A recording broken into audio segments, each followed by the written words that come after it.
One popular literary device, especially in stories of suspense, is simply called the cliffhanger. That is also very popularly used on television shows to keep viewers interested from week to week, or sometimes from season to season, meant to leave the viewer or the reader hanging, either to come back, or sometimes the story itself ends in cliffhanger, in which the viewer or the reader is wondering, how did it turn out? What's going to happen next? What is to come? What we celebrate today is a veritable cliffhanger. The central event of our faith, the resurrection of Christ, is presented to us in a gospel in which Jesus is nowhere to be seen and nowhere to be found. And historically, that is all we have, is the empty tomb. After his entire life in Nazareth with Mary and Joseph, 3 years of preaching, performing miracles, being a bit of an upstart, being provocative to the religious leaders, till finally he is crucified in shame and scandal, Jesus pulls the last great feat of his ministry. He disappears. And historically, that is all we have. If you've ever read Bill O'Reilly's book, Killing Jesus, in which he tries to present the historical Jesus based on the historical documentation and evidence, the very last line of that book, Killing Jesus, is simply, "To this day, the body of Jesus of Nazareth has never been found." And yet, we aren't left hanging. We have the promises that Jesus gave us while he was with us. We are left with the empty tomb, but we are still left with the words of Jesus. And it's interesting how no gospel of any of the four we have, none of them presents a first-hand account of Jesus rising from the tomb. The closest we get to it is in the Gospel of Matthew, which we read last night at the Easter Vigil, in which the women are coming to the tomb, asking themselves how they will roll the stone back since it is so huge, and obviously because the stone is still in place. The Gospel of Matthew describes a great earthquake that occurs, and the three women witness the angel of the Lord coming down from the sky and pushing the stone back and then sitting on it.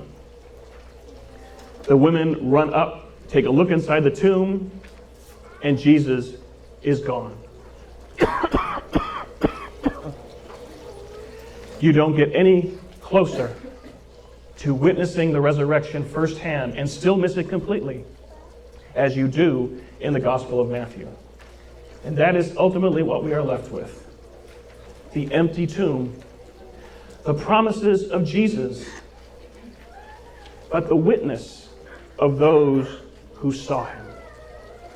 St. Paul describes the 12 and then 500 others, finally himself, who personally encountered the risen Jesus.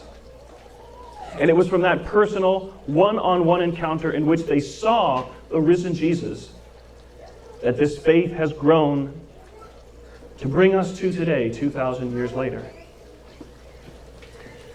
Interestingly enough, there is really no proof of the risen Jesus, and of course we are in a world now in which it is pivotal. The great profession of faith in our world today is, can it be scientifically verified? Can it be scientifically proven? I always like to point out that regardless, there is no better empirical data than eyewitness observation.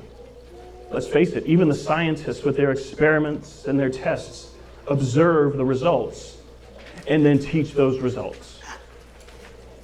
The apostles saw with their own eyes that Jesus is risen and that Jesus promised he will come again in glory. And on the other hand, in today's skeptical world, one might ask, well, how do we know that what the apostles were teaching was even true? I mean, after all, they might have made the whole thing up. Even the Gospel of Matthew proposes that as the Pharisees tell the soldiers, well, we'll tell them that they came and removed his body and then told everyone that he'd risen from the dead. And I suppose in our age of conspiracy theories that might make some sense until you realize that such an audacious lie would only be created or made up in the interest of one's self-aggrandizement and self-promotion. But we look at the end result of all of these eyewitnesses of Christ's resurrection. It ended up not for their own aggrandizement and promotion and glory, because each and every one of them went to their graves professing that faith that Jesus is alive, so convinced in what they had seen that they died professing that faith. And not only them, but countless hundreds and thousands of those early generations of the church, even down to today, who, having never seen Christ, put their faith in those who did see him and have given their lives, in some cases, terrible forms of torture and execution, horrible, painful deaths.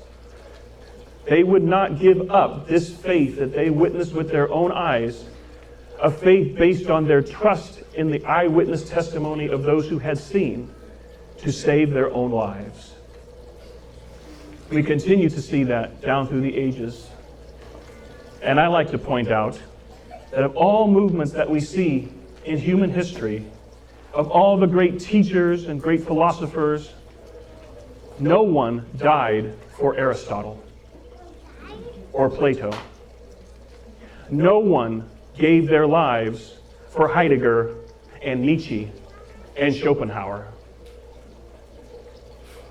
But countless thousands gave their lives because they knew what they had seen, or they put their faith in the testimony of those who had seen. You even look at such great figures as Galileo. No one has ever given their lives for science. In the case of Galileo himself, and okay, I'll give you this much, it was the church that gave him the hard time, for reasons that are best discussed in other venues and other historical debates. But the father of modern science, when the going got tough, recanted his own scientific findings that he witnessed with his own eyes. But our fathers of our faith did not ever deny or recant, even to save their own lives. That is a faith worth believing in. That is a faith worth professing.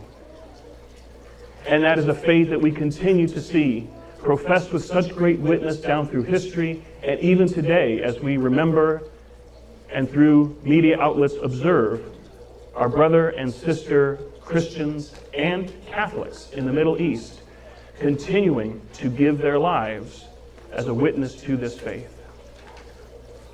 Many of us heard of the bombings of the Coptic churches in Egypt as they celebrated Palm Sunday.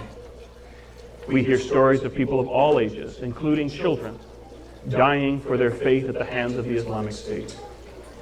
So convinced are they at what has been handed down from eyewitnesses over thousands of years that they will not give up this faith even to save their lives.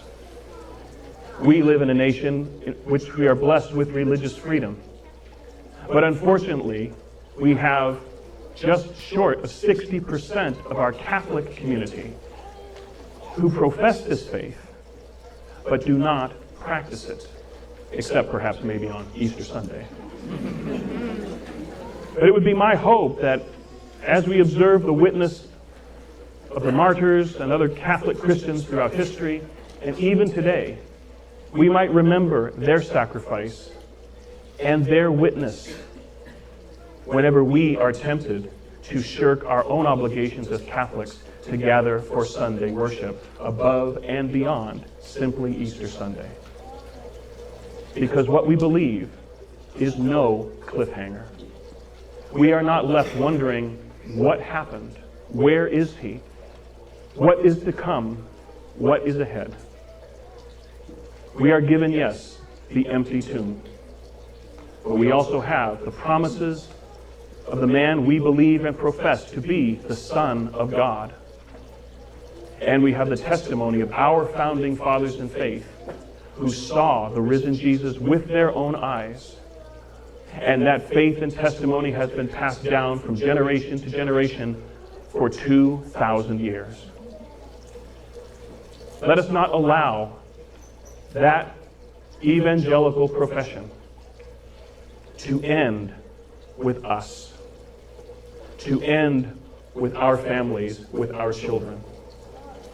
But let us, as we gather year after year on Easter, Sunday after Sunday on the day Jesus rose from the dead, to be resolved to be worthy of that good news of Christ's resurrection, in unity with those who continue to suffer for that faith we are all so convinced in, and to profess that faith with the apostles who saw with their own eyes, a faith that we trust, a testimony from eyewitness experience, and go forth from here to live and profess a faith that Jesus Christ is Lord and Jesus Christ is risen.